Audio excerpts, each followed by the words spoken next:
अल्हम्दुलिल्लाहि रब्बिल आलमीन वस्सलातु वस्सलामु अला रसूलिहिल करीम अम्मा बअद फ़अऊज़ु बिल्लाहि मिनश शैतानिर रजीम बिस्मिल्लाहिर रहमानिर रहीम रब्बि इश्रह ली सदरी व यस्सिर ली अमरी वहलुल उक़दतम मिन लिसानी यफ़क़हू क़ौली रब्बी ज़िदनी इल्मा रब्बी ज़िदनी इल्मा रब्बी ज़िदनी इल्मा।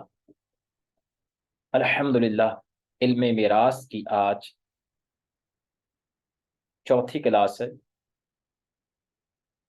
हदीस पाक में है, रसूल पाक अलैहिस्सलातु वस्सलाम ने इरशाद फरमाया, जो शख्स इल्म की तलाश में निकलता है, फरिश्ते उसके लिए दुआए रहमत करते हैं और इसकी मईशत यानी रोजी में बरकत हो जाती है। इसके रिस्क में कमी नहीं की जाती।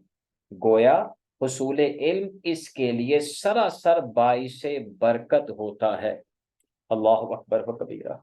इस हदीस पाक से अंदाजा कीजिए कि हम लोग मुख्तलिफ किस्म के वज़ाइफ की तरफ जाते हैं। कोई परेशानी है, रिस्क में बरकत के लिए नबी पाक अलैहिस्सलातु वस्सलाम ने बहुत बड़ा वजीफा खुद इरशाद फरमा दिया कि जो बंदा मोमिन इल्म दीन में अपने आप को मसरूफ करेगा तो ये इतना बड़ा बेहतरीन वजीफा है कि अल्लाह ताला उसके रिस्क के मसाइल हल फरमा देगा। लोग इस चीज की हकीकत को समझते ही नहीं, इस इल्म की अहमियत को समझते ही नहीं कि इल्म दीन सीखना कितना बड़ा वजीफा है। अल्लाह ताला से दुआ है कि अल्लाह ताला हम सबको इल्म दीन सीखने, समझने, इखलास के साथ इसको आगे पहुंचाने की भी तौफीक अता फरमाए। आमीन या रब्बिल आलमीन। जैसे कि इससे कबल हमने ये देखा था कि एक शख्स के फौत होते ही शरीयत मुतहरा उसके सारे माल को अपनी कस्टडी में ले लेती है और फौरन से पेशतर चार तरह के हुकूक उसके माल से वाबस्ता हो जाते हैं। इसमें सबसे पहला बिल तरतीब, ये जरूरी है, बिल तरतीब यानी इनमें तरतीब भी जरूरी है। सबसे पहले उसके कफन दफन के मसाइल हैं, यहाँ माल खर्च किया जाता है। यहाँ से अगर माल बच जाए तो फिर दूसरा जो है उसके कर्ज की अदायगी का मामला है। अगर कर्ज की अदायगी के बाद भी माल बच जाए तो फिर तीसरा नंबर वसीयत का है। और वसीयत में हमने देखा था दो चीजें इंतहाई अहम है। वारिस के हक में वसीयत मोतबर नहीं, और दूसरा ये है कि वसीयत ज्यादा से ज्यादा 1/3 माल तक जो है वो नाफिज होती है। इसके बाद चौथा जो है, वसीयत के बाद अगर माल बच जाता है, चौथा नंबर वरसा का है। वारिसों का नंबर चौथा है, वारिसों का नंबर चौथा है। तो आज इंशाल्लाह हम ये देखेंगे वरसा के हवाले से। लेकिन याद रखें कि वारिसों की पहचान, उनके मुकर्ररा हिस्से कि किसको कितना हिस्सा मिलेगा, इससे पहले दो बातों का जानना बहुत जरूरी है। एक ये है, जरूरी इस माना में कि ये बेस है, इनका पता होना जरूरी है, ताकि अगर ये बातें पता होंगी तो उसके बाद आने वाले मसाइल में हम इंशाल्लाह इनकी मदद से बास चीजों को समझना आसान हो जाएगा। जैसे नंबर एक है असबाब विरासत। असबाब विरासत।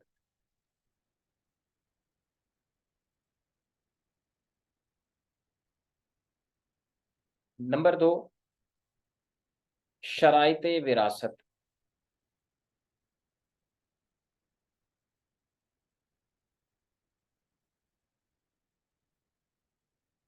इन दो चीजों को समझना जरूरी है। असबाब विरासत यानी विरासत के असबाब क्या हैं, इसको समझना। सबसे पहले असबाब विरासत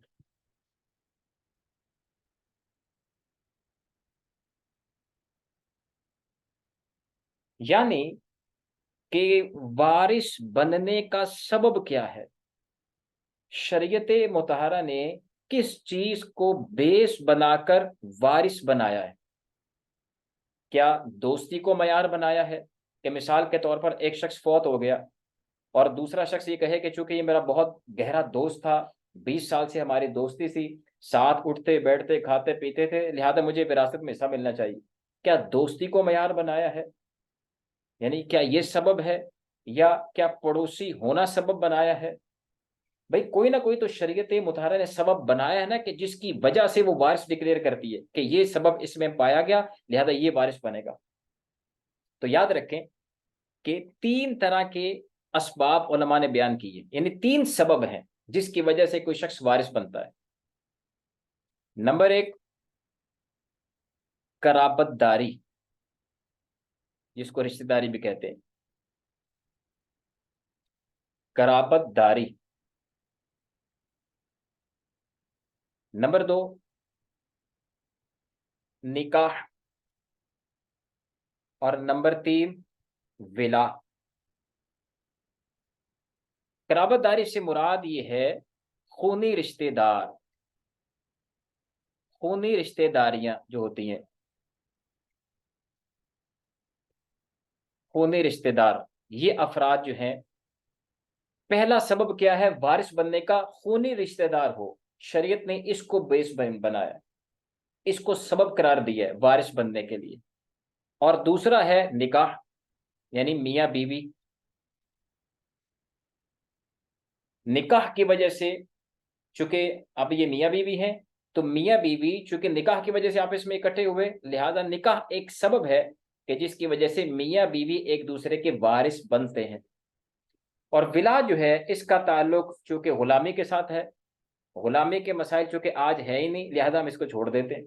तो आज हमारे सामने फकत ये 2 सबब हैं वारिस बनने के, विरासत हासिल करने के, किसी का तरका पाने के 2 सबब हैं, खूनी रिश्तेदारी यानी कराबतदारी, और नंबर 2, निकाह के सबब से कोई किसी का वारिस बनता है। इसके अलावा और ऐसा कोई सबब नहीं है जिसकी वजह से वारिस बना जा सके।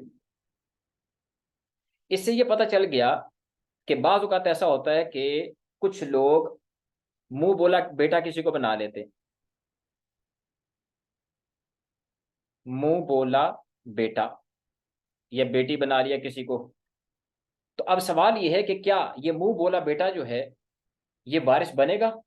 तो जवाब आपके पास हाजिर है कि अगर तो इसके साथ किसी किस्म की कराबतदारी नहीं है, कोई रिश्तेदारी नहीं है, बिल्कुल ही गैर है, ना ही निकाह का कोई मामला है, तो मुंह बोला बेटा अगरचे कितना ही आपका करीबी बन जाए, वो आपका वारिस नहीं बन सकता। ये ज़हन में रखें। इसी तरह बाज़ औक़ात क्या होता है कि बच्चा अडॉप्ट कर लिया जाता है, जिसको लै पालक कहते हैं। लै पालक बच्चा, आपने किसी इदारे के पास गए, आपकी औलाद नहीं थी, आपने वहां से बच्चा अडॉप्ट कर लिया। तो अब लै पालक बच्चा जो है, सवाल यह है क्या ये वारिस बनेगा? जैसे मियाँ बीवी, उनका बच्चा कोई नहीं था, वो किसी इदारे से उन्होंने बच्चा ले लिया, बच्चा अडॉप्ट कर लिया, अब उसको पाला, उसको पढ़ाया लिखाया, उसकी शादी भी कर दी। सवाल यह है क्या ये लै पालक बच्चा जो है ये वारिस बनेगा? तो जवाब बिल्कुल वाज़ेह है कि अगर तो उसके साथ किसी किस्म की कराबतदारी रिश्तेदारी नहीं है, खूनी रिश्ता नहीं है, बिल्कुल ही गैर है, ना निकाह का कोई ऐसा मसला है, तो ये लै पालक बच्चा भी वारिस नहीं बनेगा, अगरचे कितना ही करीबी बन जाए, अगरचे कितना ही इसके साथ प्यार मोहब्बत हो जाए, ये वारिस नहीं बनेगा। इसी तरह याद रखें कि एक है रजाई बेटा बेटी किसी को बनाना, जैसे दूध के मसाइल इसमें है कि किसी औरत ने किसी बच्चे को दूध पिला दिया, बेटे को बच्ची को या बच्चे को, तो वो रज़ाई बेटा बेटी बन जाते हैं। तो रज़ाई बेटा बेटी भी जो इसके जरिए रिश्ते बनते हैं, तो वो भी बहरहाल विरासत के हवाले से जो है वो मोतबर नहीं है, क्योंकि वहां खूनी रिश्ता इस माने में नहीं है। लिहाजा रज़ाई बेटा बेटी भी वारिस नहीं बनते। तो इसी तरह दीगर मसाइल भी आप समझ सकते हैं कि कोई आपके सामने केस आया, तो अब आपके सामने 2 चीजें हैं कि किस सबब से कोई बंदा वारिस बनता है। एक तो है कराबतदारी, खूनी रिश्तेदारी की वजह से, नंबर 2 निकाह की वजह से। तो ये चीज, उम्मीद है कि आप इस हवाले से इस मसले को अच्छे तरीके से समझ गए होंगे। हाँ, यहाँ एक चीज हम समझ लेते हैं, इंफॉर्मेशन है, फायदा है, कि अगर जिस तरह मैंने आपको बताया दूसरा सबब जो है निकाह है, निकाह के सबब से मियाँ बीवी एक दूसरे के वारिस बनते हैं। जैसे शोहर फौत हो गया, बीवी जिंदा है, बीवी वारिस बनेगी, बीवी फौत हो गई, शोहर जिंदा है, शोहर उसका वारिस बनेगा। लेकिन अगर तलाक हो जाती है, अगर तलाक हो जाती है, तो इस सूरत में हुक्म शरा क्या होगा? अब याद रखें कि यहां 2 चीजें हैं कि मिसाल के तौर पर शोहर ने बीवी को तलाक दे दी थी। अब सबसे पहले देखा जाएगा कि क्या इद्दत गुजर चुकी थी या नहीं। इद्दत गुजर चुकी थी या इद्दत नहीं गुजरी थी। अब तलाक की कोई भी किस्म हो, इसमें तलाक रजई हो, तलाक बाइन हो, या 3 तलाकें दे दी हो,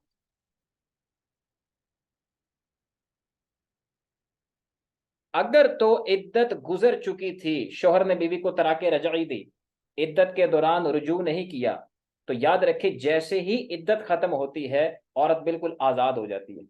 तलाक रजई हो, तलाक बाइन हो, या 3 तलाकें दी हो, इद्दत खत्म हुई, वो औरत जो है बिल्कुल आजाद हो जाएगी। जिस मर्द से चाहे, यानी जिस दूसरे मर्द से चाहे निकाह कर सकती है, क्योंकि बिल्कुल आजाद है। जब वो आजाद है तो इसका मतलब ये है कि इसका अपने पहले शोहर से कनेक्शन खत्म हो चुका है, मुकम्मल तौर पर खत्म हो चुका है। लिहाजा अगर शोहर ने अपनी बीवी को तलाक दी थी और इद्दत उसकी गुजर गई, इद्दत गुजरते ही चूंकि दोनों अजनबी हैं, लिहाजा इस सूरत में अगर शौहर फौत हो जाता है, अब चूंकि उसका शौहर ही नहीं है, लिहाजा इस सूरत में कोई इसको विरासत, बीवी को जो कि आजाद हो चुकी है उसको कोई विरासत नहीं मिलेगी। इसी तरह अगर बीवी फौत हो जाती है तो उसको कोई उसमें जो है उसके शौहर को विरासत नहीं मिलेगी, क्योंकि अब ये दोनों मियाँ बीवी है ही नहीं, ये अजनबी है। इस सूरत में किसी को कोई एक दूसरे का वारिस नहीं होगा, कोई एक दूसरे का वारिस नहीं बनेगा, क्योंकि ये दोनों अजनबी हो चुके हैं। एक बात। दूसरी बात यह है कि अभी इद्दत नहीं गुजरी। अब यहां फिर 2 सूरतें सामने आ सकती। देखा यह जाएगा कि शोहर ने तलाक कौन सी दी है, अगर तलाक रजई है या तलाक बाइन है। तलाक रजई को समझ लें कि तलाक रजई किसको कहते हैं, ऐसी तलाक जो लफ्ज सरीह से दी जाए, जैसे लफ्ज तलाक से तलाक दी जाए, कि कोई शोहर अपनी बीवी को कहे मैं तुझे तलाक देता हूं, एक तलाक दी है या 2 तलाकें दी हैं, तो ये तलाक रजई है। तलाक रजई का हुक्म ये होता है कि औरत की इद्दत शुरू हो जाती है और निकाह नहीं टूटता, निकाह नहीं टूटता। इद्दत के दौरान शोहर वन साइडेड बीवी से रुजू कर सकता है, वो कहते कि भी मैंने आपसे रुजू किया, इद्दत खत्म, ये दोनों दोबारा मियाँ बीवी। ये है तलाक रजई। और तलाक बाइन क्या होता है, तलाक बाइन ये होता है कि ऐसे अल्फाज से तलाक दी जाती है जो किनाए के अल्फाज होते हैं। इसकी तफसीलात में मैं नहीं जा रहा, सिर्फ इन शॉर्ट आपको समझाना चाह रहा हूं कि असल में यह है क्या। तलाक बाइन ये होती है कि किनाए अल्फाज से तलाक दी जाती है और इसमें फौरन निकाह ब्रेक हो जाता है, निकाह टूट जाता है, फौरन निकाह जो है टूट जाता है, अगरचे शोहर एक ही तलाक दे। जैसे लफ्ज किनाया से मुराद मैंने तुझे आजाद किया, अगर तलाक की नीयत से बीवी को कहा तो ये निकाह जो है फौरन टूट जाएगा, एक तलाक बायना पड़ जाएगी। इसको तलाक बायना कहते हैं। और तलाक रजई मैंने इसकी तफसील आपसे अर्ज कर दी। अब अगर इद्दत खत्म नहीं हुई और तलाक जो है वो शोहर ने तलाक रजई दी थी कि जिससे निकाह ब्रेक नहीं होता, उसकी बीवी ही रहती है, इद्दत चल रही है लेकिन है उसकी बीवी, तो इस सूरत में याद रखें कि अगर इस दौरान शोहर फौत हो जाता है तो बीवी वारिस बनेगी। इसी तरह अगर बीवी फौत हो जाती है तो शोहर इसका वारिस बनेगा। क्यों? क्योंकि निकाह ब्रेक नहीं हुआ था, ये दोनों मियाँ बीवी थे, एक दूसरे के वारिस बनेंगे।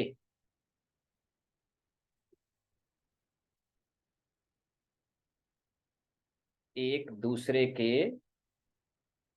वारिस बनेंगे,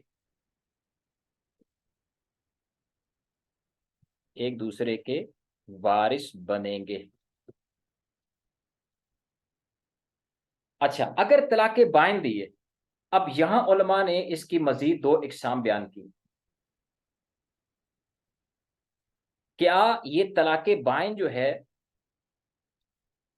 ये तलाक बाइन जो है जिससे निकाह फौरन ब्रेक हो जाता है, आया इसने मर्जुल मौत में दी है तलाक, या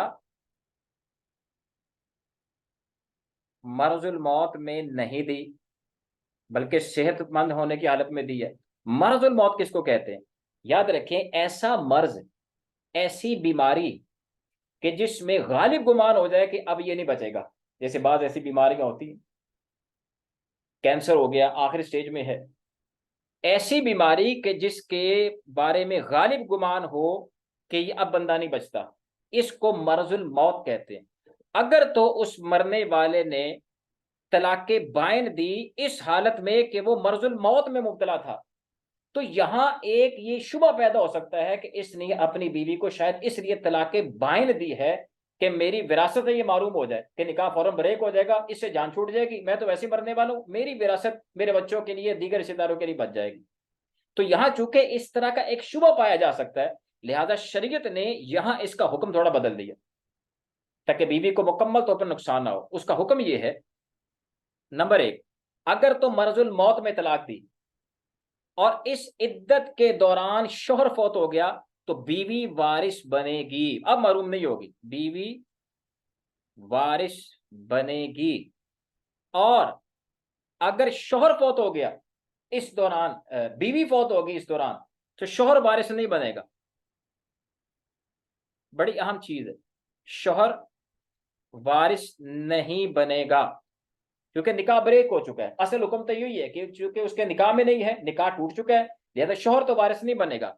लेकिन बीवी को शरीयत ने यहां प्रोटेक्शन इसलिए दी है कि हो सकता है कि शोहर इस बदनीयती की वजह से उसने ये काम किया हो कि चूंकि मैं तो मरने वाला हूं, लिहाजा मेरी ये जो है इसको विरासत ना मिले और इस हवाले से मेरी विरासत बचे और दूसरों तक पहुंच जाए। ये बड़ी अहम चीज है, इसको समझने की जरूरत है। अच्छा, दूसरा ये है कि शौहर ने मर्जुल मौत में तलाक बाइन नहीं दी थी, बल्कि आम हालत में सेहतमंद था, तंदुरुस्त था, इसी हालत में उसने तलाक दी थी। तो चूंकि अब ये निकाह फौरन ब्रेक हो गया, लिहाजा दौरान इद्दत भी एक दूसरे के वारिस नहीं बनेंगे, एक दूसरे के वारिस नहीं बनेंगे क्योंकि निकाह ब्रेक हो चुका है। ठीक है, तो उम्मीद है इस हवाले से आप थोड़ा सा ये नक्शा समझ गए होंगे। तो तलाक के हवाले से चूंकि ये एक अहम चीज थी, तो मैंने कहा चलो ये भी हमें पता होना चाहिए। तो यहां तक हमने अल्लाह के फजल करम से देखा कि असबाबे विरासत कौन कौन से हैं और उसके मुतालिक थोड़ी सी तफसील हमने ये देख ली। अब हम ये देख लेते हैं दूसरी अहम चीज, शराइते विरासत।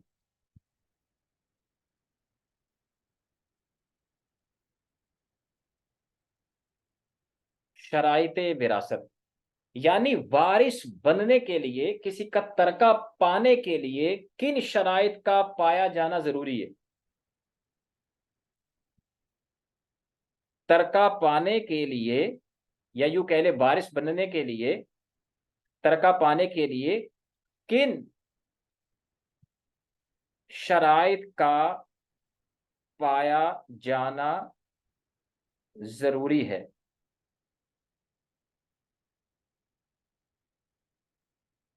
किन शराइत का पाया जाना जरूरी है। अगर इनमें से अगर इनमें से कोई एक शर्त भी ना पाई गई, तो समझ रहे हैं फिर वारिस को हिस्सा नहीं मिलेगा, फिर वारिस को हिस्सा नहीं मिलेगा।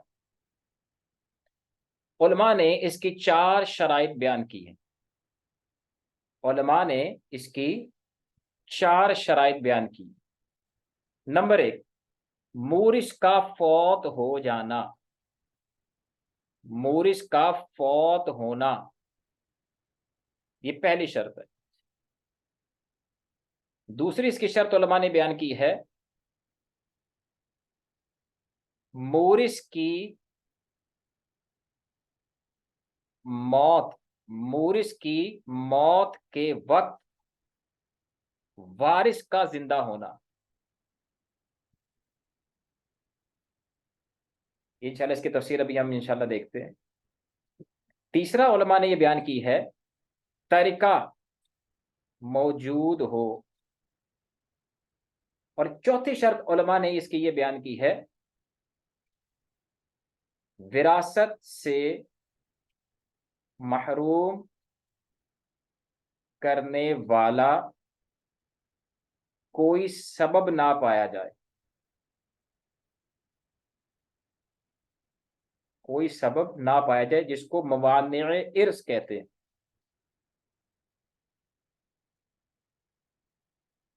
ये चार शराइत उलमा ने बयान की हैं। अगर ये चार शराइत जमा होंगी तो बंदा वारिस बनेगा, उस तरके में से हिस्सा पाएगा, और अगर इनमें से कोई एक शर्त भी ना पाई गई तो समझ लें कि फिर जो है ये हिस्सा नहीं पाएगा। अब हम थोड़ी सी इसको तफसीलन यहां इसको देख लेते हैं। सबसे पहली शर्त क्या है? मोरिस का फौत होना।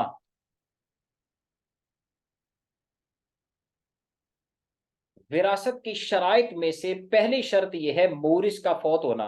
मोरिस, जैसे कि मैंने शुरू में आपको बताया था, वो शख्स जो फौत हो उसको मोरिस कहते हैं। तरका छोड़ के मरने वाला, तरका छोड़ के मरने वाला। लिहाजा विरासत की शराइत में से पहली शर्त ही यह है कि वारिस उसी सूरत में बनेगा कि जब मोरिस फौत हो जाए। जब मोरिस फौत हो जाए, बड़ी अहम चीज है। विरासत की शराइत में से एक शर्त यह है कि मोरिस फौत हो तो वारिस को हिस्सा मिलेगा। हकीकतन फौत हो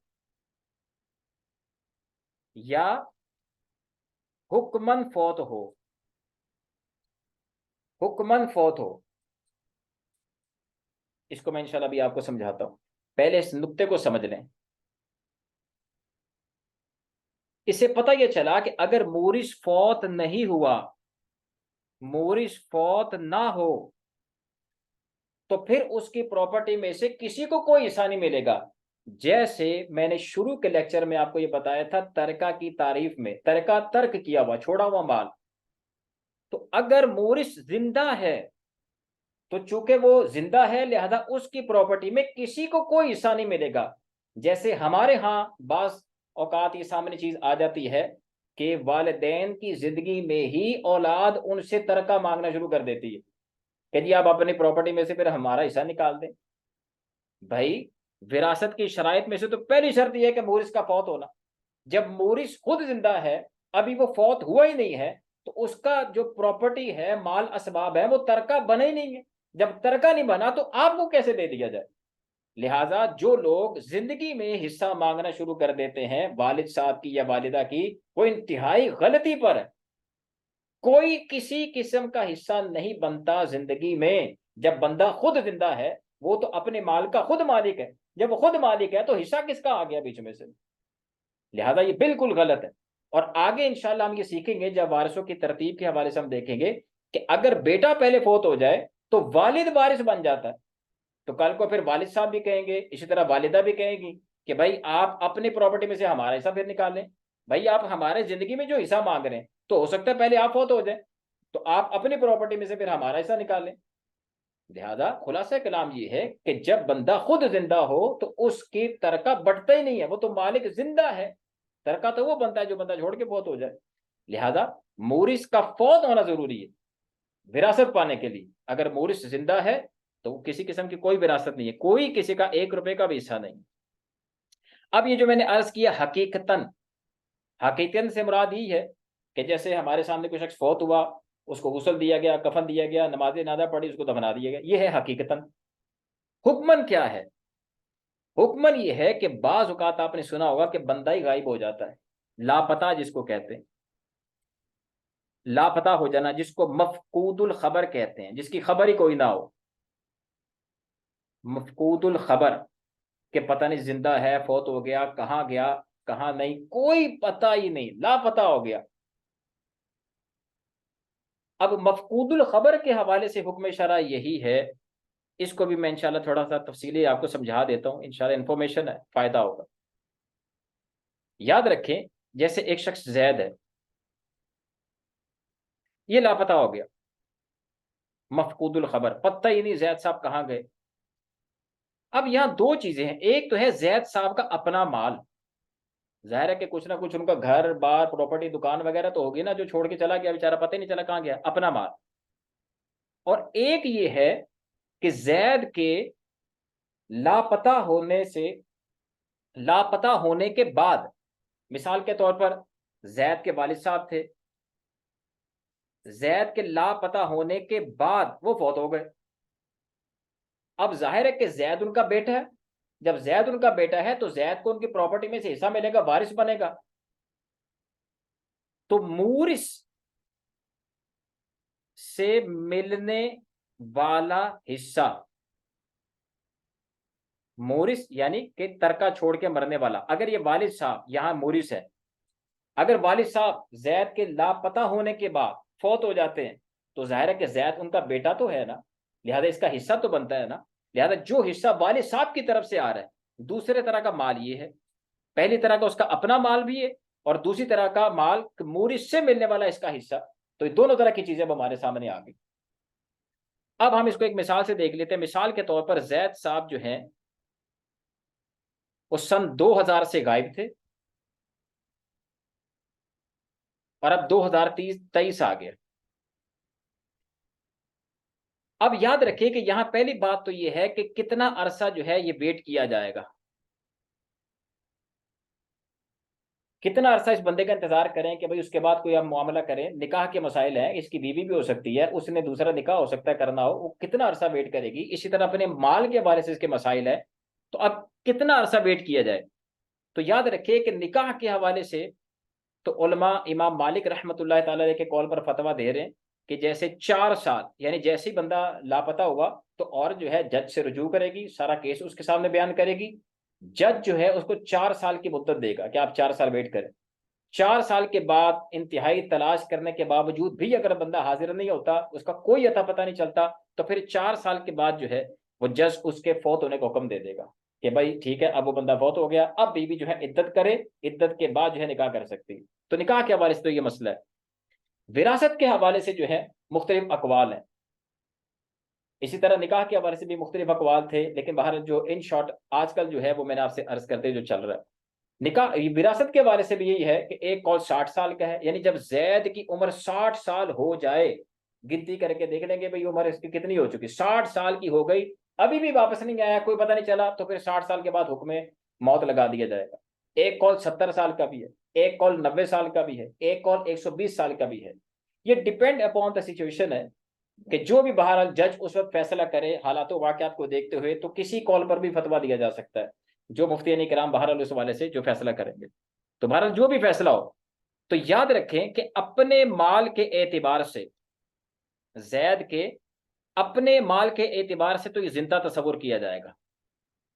और ये जो इसको हिस्सा मिला है किसी और की तरफ से, मूरिस की तरफ से, तो इसको जो है सेव किया जाएगा जब तक उसकी मौत का हुक्म नहीं लगा दिया जाता। लिहाजा जैद साहब अगर लापता है तो उसका अपना माल बेच नहीं सकते कि जी जैद साहब का तो पता नहीं, उसकी घर बेच दो, उसकी कार बेच दो, नहीं, इसमें तफसीलात है। इसी तरह जो दूसरा उसको हिस्सा मिल रहा है मूरिस की तरफ से, उसको भी सेव किया जाएगा, इसके हिस्से को जितना भी इसका हिस्सा आ रहा है उसको सेव किया जाएगा। अब 2000 को जो है ये लापता हुआ सन 2000 में, और 2023 आ गया। मैं मिसाल दे रहा हूं, 2023 में जज ने उसकी मौत का हुक्म दे दिया,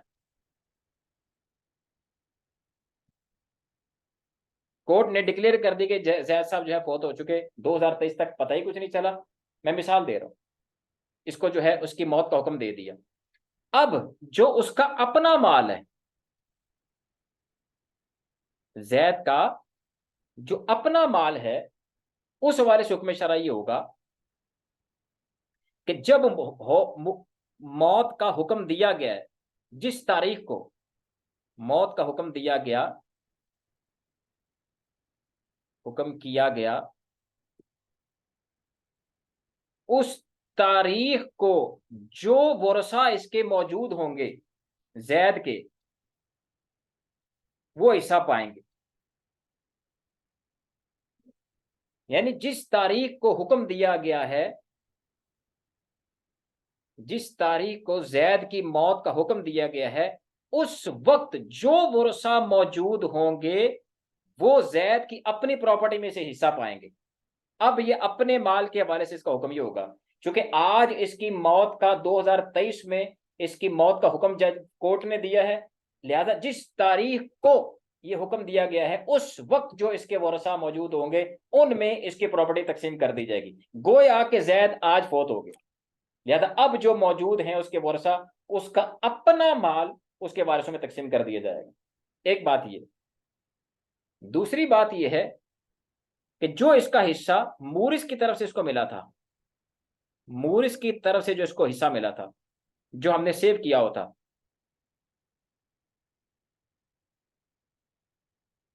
इसके हवाले से हुक्म इशारा ये होगा कि जिस वक्त जैद लापता हुआ था, यानी जिस तरह ये तो 2023 में जो है उस हवाले से ये इसका हुक्म होगा ना, अब हुक्म, लेकिन जिस वक्त जैद लापता हुआ था, 2000 में जैद साहब लापता हुए थे, तो 2000 में जिस वक्त जैद लापता हुए थे, ये वाला हिस्सा जो हमने मौकूफ रखा था, उस वक्त इसके वालिद के जो वरसा मौजूद थे उनमें वापस उनको दे दिया जाएगा। 2000 में, इसको यूं लिख लेते हैं, लापता होने के वक्त जो अफराद मौजूद थे उनमें तकसीम कर दिया जाएगा। जैसे वालिद साहब फौत हुए थे ना, अब वालिद साहब के हो सकता है जैद के अलावा 2-3 बेटे हों, बेटियां हों और वरसा हों, तो जो जैद के लापता होने के वक्त वरसा उस वक्त मौजूद थे, अगर जब वो फौत हो चुके हो, लेकिन उनका हिस्सा उनको दिया जाएगा। अब जो फौत हो चुका है वो आगे उसके अपने वरसा में चला जाएगा, लेकिन जैद के लापता होने के वक्त जो जो वरसा, इन वालिद साहब के जो वरसा मौजूद थे, उनको जो है जैद का हिस्सा उन्हीं में तकसीम कर दिया जाएगा। यही तसव्वुर किया जाएगा कि जैद जिस वक्त लापता हुआ उसी वक्त फौत हो गया था, लिहाजा उसका हिस्सा संभालने की जरूरत ही नहीं थी। लिहाजा जब हिस्सा नहीं संभालना चाहिए था, तो उस वक्त जो लोग इसके वालिद के दीगर वरसा थे, उनमें जैद का जो है माल, ये हिस्सा जो है उन्हीं में तकसीम कर दिया जाएगा। तो ये थोड़ा सा बारीक सा फर्क है कि जैद के अपने माल के एतबार से जब हम देखेंगे, तो जिस वक्त उसकी मौत का हुक्म लगा उस वक्त जो वरसा मौजूद हैं उनमें तकसीम होगा, और जो जैद का हिस्सा दूसरे की तरफ से इसको मिल रहा था, वो उस वक्त जब ये लापता हुआ उस तारीख के एतबार से देखेंगे कि जो उस वक्त मरने वाले मूरिस के जो दीगर हिस्सेदार थे उस वक्त जो मौजूद थे उनमें वापस तकसीम कर दिया जाएगा। ये थोड़ा सा अहम था, तो मैंने इसलिए आपसे थोड़ा सा तफसील से इसको अर्ज कर दिया, मिसाल के जरिए इसको समझा भी दिया। तो ये है पहली शर्त, मूरिस का फौत होना। मूरिस का फौत होना हकीकतन फौत हो या हुक्मन फौत हो। दूसरी शर्त है वारिस, मूरिस की मौत के वक्त वारिस का जिंदा होना। बड़ी अहम शर्त है, बहुत अहम शर्त। इसको भी यहां लिख लेते हैं, हकीकतन जिंदा हो वारिस या हुक्मन जिंदा हो। पहले इस मसले को समझें कि हमने ये पढ़ा मूरिस की मौत के वक्त, मूरिस की मौत के वक्त वारिस का जिंदा होना, विरासत की शराइत में से ये है कि जिस वक्त मूरिस फौत हुआ उस वक्त वारिस जिंदा हो तो इसको हिस्सा मिल जाएगा। जैसे मिसाल के तौर पर, इसको मिसाल से आप समझेंगे तो इंशाल्लाह आसानी हो जाएगी। जैद फौत हुआ, जैद फौत हुआ और उसके 4 बेटे थे। ये जैद फौत हुआ, उसके 4 बेटे थे, ए बी सी और डी। जैद फौत हो गया। अभी जैद जब फौत हुआ तो उसके चारों वरसा जिंदा थे, और यही वारिस बनने की शराइत में से है कि जब मोरिस फौत हो तो वारिस का जिंदा होना, चारों बेटे जिंदा थे। लेकिन हुआ क्या कि कारोबार चलता रहा, सारे मसाइल चलते रहे, जैद की प्रॉपर्टी तकसीम नहीं की चारों बेटों ने, यहां तक कि बेटा डी जो है ये फौत हो गया। अब डी के फौत होने के बाद इन तीनों ने कोशिश की कि चलो एक भाई तो फौत हो गया, अब वालिद साहब की जो प्रॉपर्टी हम आपस में तकसीम कर लेते। अभी हमने शर्त ये देखी है कि मूरिस के मौत के वक्त वारिस का जिंदा होना, जब जैद फौत हुआ तो ये वारिस जिंदा था, लिहाजा ये तीनों बेटे आपस में प्रॉपर्टी तकसीम नहीं कर सकते, बल्कि डी को भी हिस्सा देना होगा। क्यों? क्योंकि जब जैद फौत हुआ डी उस वक्त जिंदा था, लिहाजा ये चारों बेटों के नाम जो है इसकी प्रॉपर्टी तकसीम होगी जैद की, इनको बराबर हिस्से जो भी होंगे वो मिलेंगे। जैद का जो हिस्सा है ये इसके अपने वरसा की तरफ मुंतकिल हो जाएगा। जैद का डी का हिस्सा मरा नहीं है, एक दफा जो हिस्सा बन गया वो बन गया, अब वो खत्म नहीं हो सकता। अब वो आगे अगर वो बंदा पहले फौत हो गया तकसीम से पहले ही, तो उसके अपने वरसा की तरफ उसका हिस्सा मुंतकिल हो जाएगा। ये ज़हन में रखिए, बड़ा अहम नुक्ता है, ये बड़ा अहम नुक्ता है। हमारे यहाँ चूंकि मालूमात ही नहीं है, लिहाजा जो फौत हो गया उसको वैसे निकाल देते हैं और बाकी तकसीम कर लेते हैं। ऐसा नहीं, मूरिस की मौत के वक्त अगर वारिस जिंदा था उसको हिस्सा मिलेगा ही मिलेगा, अगरचे हिस्सा मिलने से पहले फौत हो जाए, उसका हिस्सा पक्का बन गया। इसी तरह बाज़ औक़ात ये सवाल भी कर लिया जाता है कि शौहर फौत हो गया, शौहर फौत हो गया और बीवी ने दूसरा निकाह कर लिया, उसके फौत होने के बाद, इद्दत गुजरने के बाद बीवी ने दूसरा निकाह कर लिया, तो क्या इसको हिस्सा मिलेगा? क्योंकि उसने तो दूसरा निकाह कर लिया। अभी आपको पता चला कि जब मूरिस फौत हुआ यानी शौहर फौत हुआ उस वक्त बीवी जिंदा थी और उसकी बीवी थी, लिहाजा इसका हिस्सा तो बन गया। अब इसका हिस्सा जब बन गया तो कोई ताकत इसको खत्म नहीं कर सकती, अगर चाहिए बाद में दूसरा निकाह कर ले या निकाह ना करे या कुछ भी होता रहे, इसका हिस्सा बन चुका है। अगर जो उसके बाद बीवी फौत हो जाए, इसका बीवी का हिस्सा इसके अपने वारसा की तरफ चला जाएगा, हिस्सा नहीं अब खत्म हो सकता एक दफा जो हिस्सा बन गया। ठीक है, उम्मीद है इस हवाले से यहां तक आप ये इस मिसाल को समझ गए होंगे। अच्छा, एक और मिसाल देख लेते, इसमें एक और बड़ा अहम नुक्ता है, इसको हम यहां देख लेते हैं। अगर मूरिस की जिंदगी में ही, अगर मूरिस की जिंदगी में ही कोई वारिस फौत हो जाए,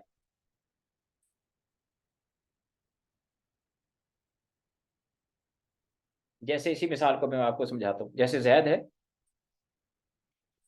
उसके 4 बेटे हैं, ए बी सी और डी। अभी जैद जिंदा है, जैद की जिंदगी में ही उसका बेटा डी जो है ये फौत हो गया। पहले डी फौत हुआ, अब जैद जो है डी के फौत होने के बाद जैद फौत हुआ। अब देखें, जब जैद फौत हुआ है उस वक्त इसके वारिस कौन कौन जिंदा हैं? A B C. डी तो पहले फौत हो चुका, लिहाजा जैद की प्रॉपर्टी फकत जो जिंदा वारिस हैं उनको मिलेगी। जैद का तरका सिर्फ इनको मिलेगा जो जैद के मौत के वक्त जिंदा थे। अगर जैद की जिंदगी में ही उसकी कोई और बेटा बेटी फौत हो गए, तो मैंने अभी बताया कि मौत, मूरिस की मौत के वक्त वारिस का जिंदा होना, तो वारिस मूरिस की मौत के वक्त ये उसके बेटे जिंदा है, ए बी और सी। डी जैद से पहले फौत हो गया, लिहाजा डी जैद की प्रॉपर्टी से महरूम रहेगा, इसको कुछ नहीं मिलेगा। अगरचे डी के आगे पोते पोतियां हों, यानी कि डी के अपने बेटे, जैद के क्या लगे? पोते पोतियां, तो जैद की प्रॉपर्टी से इनको कुछ नहीं मिलेगा, चूंकि जैद की अपनी औलाद बेटे मौजूद हैं। ये इंशाल्लाह तफसीलन हम आगे सीखेंगे मसाइल, क्यों नहीं मिलेगा, वजह क्या है, वो इंशाल्लाह तफसीलन आगे सीखेंगे। सिर्फ ये बताना मकसूद है कि जैद की जिंदगी में ही अगर उसका कोई बेटा बेटी फौत हो जाए, तो अब जैद जब फौत होगा तो उन्हीं वारिसों को फकत हिस्सा मिलेगा जो जैद के मौत के वक्त जिंदा थे। यही ये शर्त है, मूरिस की मौत के वक्त वारिस का जिंदा होना। इसका दूसरा नुक्ता मैंने यहां आपको बना के दिखा दिया है कि अगर मूरिस की जिंदगी में ही कोई वारिस फौत हो जाए, यानी जैद की जिंदगी में ये डी उसका वारिस बन सकता था ना, अगर जैद पहले फौत हो जाता डी बाद में, तो डी को हिस्सा मिलता, लेकिन जैद की जिंदगी में डी फौत हो गया, उसका बेटा फौत हो गया, अब डी को और उसके आगे औलाद को उसको कुछ भी नहीं मिलेगा। तो ये बहरहाल यहाँ समझाना मकसूद था। हाँ, यहाँ ये लोग एतराज कर सकते हैं जी आपने पोतों पोतियों को महरूम कर दिया शरीयत ने, तो ये बज़ाहिर मादल्ला सुमा मादल्ला जुल्म से लगता है। तो ये जुल्म नहीं है, बिल्कुल भी जुल्म नहीं है। याद रखें कि शरीयत ने सिर्फ और सिर्फ विरासत ही नहीं रखी। ये बहुत मुमकिन है कि डी बहुत ज्यादा मालदार हो, जब डी फौत हुआ तो उसकी अपनी इतनी ज्यादा प्रॉपर्टी हो कि ये पोते पोतियां वैसे मालदार बन चुके हो, ज्यादा ये मुमकिन है कि पोते पोतियां मालदार हो। दूसरा ये है कि शरीयत ने सिर्फ विरासत ही नहीं रखी, हिबा भी रखा है। लिहाजा अगर जैद ये समझता है कि मेरे बेटे डी की औलाद यानी मेरे पोते पोतियां गरीब हैं, तो बतौर तोहफा भी इनको बहुत कुछ दे सकता है। जैद अपनी जिंदगी में बतौर तोहफा इनको बहुत कुछ दे सकता है, जितना चाहे माल दे दे। और इसी तरह तीसरी चीज शरीयत ने वसीयत रखी है। अगर जैद ये समझता है कि मेरे पोते पोतियां यानी डी की औलाद ये गरीब हैं, तो वसीयत करके जा सकता है कि भाई मेरे मरने के बाद इनको इतना माल दे देना, तो 1/3 तक इसकी वसीयत पर अमल भी हो सकता है, जैसे मैंने आपको पहले बताया। और चूंकि पोते पोतियां इसके अपने बेटों की मौजूदगी में वारिस नहीं है, लिहाजा ये वसीयत जायज है, इस पर अमल भी हो सकता है, क्योंकि ये वारिस बन ही नहीं रहे। तो शरीयत ने बड़े खुले रास्ते रखे हैं, लिहाजा इस पर किसी किस्म का कोई एतराज नहीं बनता जो बास मुस्तशरिकीन जो है वो इस्लाम पर करते हैं। तो ये दो शराइत मैंने यहां आपसे अर्ज कर दी। तीसरी शर्त भी देख लेते फिर इंशाल्लाह। तीसरी शर्त यह है कि तरीका मौजूद हो। विरासत की शराइत में से एक शर्त यह है कि तरका मौजूद हो, तो ही विरासत मिलेगी ना, तो ही तरके में से हिस्से मिलेगा। अगर तरका ही कफन दफन में खर्च हो गया, कफन दफन में सारा खर्च हो गया, इसके बाद बचे ही कुछ नहीं, तो विरासत में हिस्सा नहीं मिलेगा। इसी तरह कफन दफन खर्च करने के बाद कर्ज की अदायगी थी, अगर कर्ज में ही सारा जो है तरका चला गया, तरका कुछ नहीं बचा, तो भी जो है विरासत में कुछ नहीं मिलेगा, भरोसा महरूम रहेंगे, विरासत में कुछ नहीं मिलेगा। तो भारत ये है कि तरका अगर होगा तो ही विरासत में से हिस्सा मिलेगा, वर्षा हिस्सा पाएंगे। और अगर तरका पहले खर्च हो गया या छोड़ के ही कुछ नहीं गया, तो इस सूरत में जाहिर है कि फिर वारिस को कुछ नहीं मिलेगा। और चौथी शर्त जो है वो इंशाल्लाह हम इसको अगले बाब में इंशाल्लाह नेक्स्ट सबक में इसको हम देख लेंगे, क्योंकि टाइम यहीं तक जो है वो काफ़ी हो गया।